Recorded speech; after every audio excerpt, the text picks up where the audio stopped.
Hi, I'm Janette Reyes. I'm a nurse practitioner in the Pulmonary Hypertension Program at the Hospital for Sick Children in the cardiology department. And my connection to PH is not just seeing patients in the clinics, but also when they're an inpatient. So thus promoting continuity of care for our patients. And whenever the parents and patients have questions, I'm there for them. Today I want to talk about the range of ages of our patients and how pulmonary hypertension can happen as early as birth. We follow these patients until they're 18 years of age.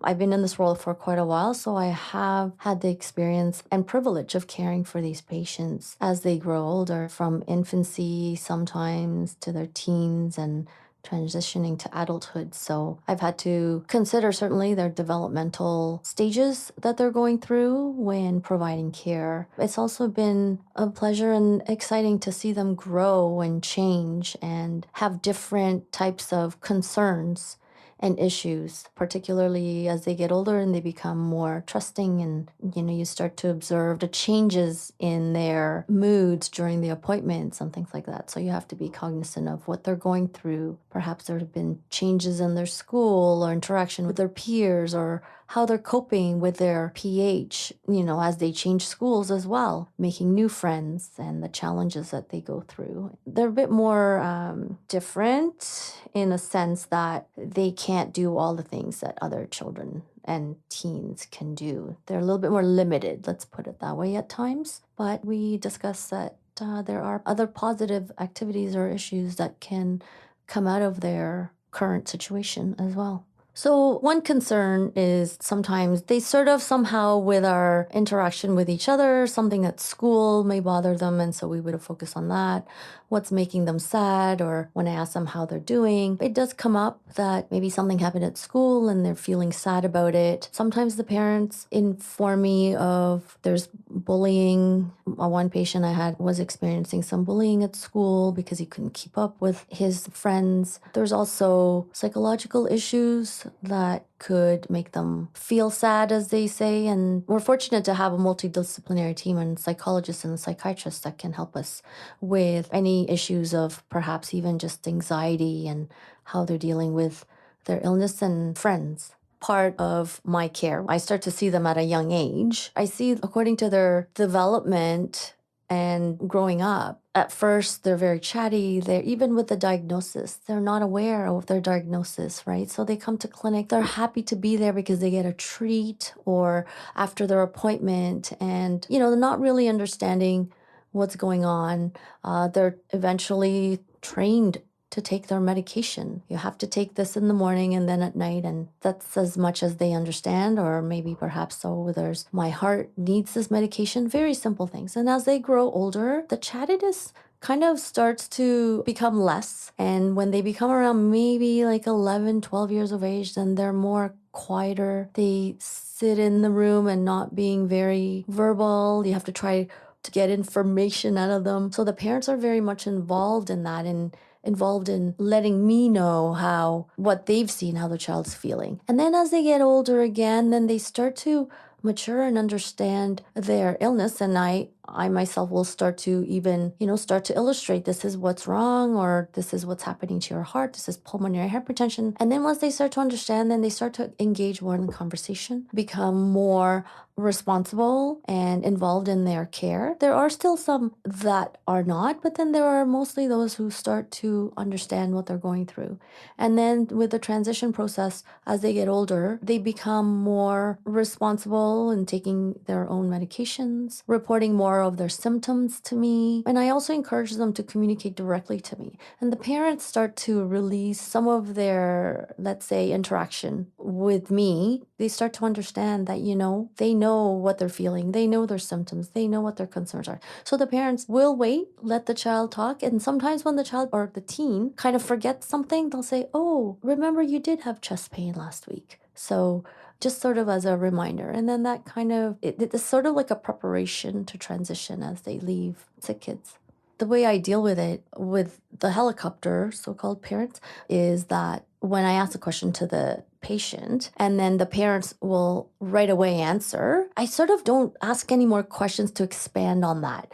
I turn it back to the patient and say, you tell me, how does it make you feel? What is your pain like? How often? And I turn it back to the patient. And then if the description, there's not enough description, then I'll sort of turn it back to the parents and then we'll have a discussion. But in the beginning, I let the patient tell me how they're feeling. It's tough, right? Because they are helicopter parents.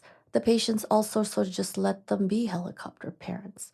And then they don't tell me as much as well. And then they don't participate in their care as much because they don't get that opportunity. We talk about goals. I said, when the next time you come, I want you to tell me how much have you done. For the older patients, I would say, I want you to call your prescription to the pharmacy. Your parents can be there, but I want you to make the phone call. And then when you come back, you tell me if you did that. I discuss little goals to help them with that independence.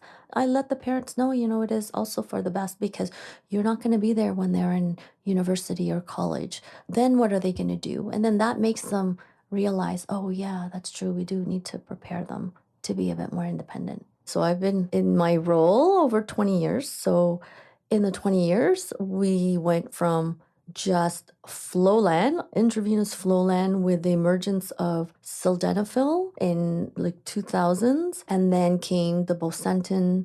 And then what was wonderful was the treprostinil, which then was an option because Flolan is, you have that 6-minute half-life, and it's a very demanding, stressful therapy. So with the 4-hour half-life of Remodulin, that was something that was positive that came out of these medications. And then more oral medications started coming to a point where there was even an oral prostacyclin where we could at least prolong the subcutaneous and the IV medications by trying out this oral prostacyclin. So now that sotatercept, with that coming up, that's another exciting new pathway of medication. So everyone's certainly looking forward to that. We've come a long way, and my conversations with families, it's still the same in the beginning. It's overwhelming. I tell them not to Google, but they will Google, which is understandable. But now we have so much resources in the PHA Canada website and PHA Association in the US and other countries that we could right away say, don't Google, go to these websites, and that's where you'll find your information. That's the change in helping these parents in the beginning who are so overwhelmed with the diagnosis, particularly with idiopathic pulmonary hypertension. And then over the years, it has been easier because there are medications. We no longer say your child has 3 to 5 years to live. Now we don't know. These children are becoming adults, growing up to be adults, perhaps only on one medication, maybe on just 2 oral medications. The types of conversations have certainly changed more in a positive way, and it's exciting future up ahead for even new patients who are being diagnosed. So hopefully there's going to be more medications and maybe a cure. A cure is what we're looking for. We're fortunate we have different options and now a different pathway of medication, but let's hope a cure is coming soon as well. I think one thing that I'd like to add is parents should be open to allow them to grow up as normal and allow them to experience life. They can do things, they know their limits. If they want to maybe go out with their friends, just sort of set out some guidelines in case there's issues or emergencies. That way they can hang out with their friends. It's okay. It's okay if they want to go dancing or a little bit more activity, physical activity with sports and things like that. Talk to the healthcare team, the PH team, and together we can help the child grow up as normally as possible and experience life to the best that they can live.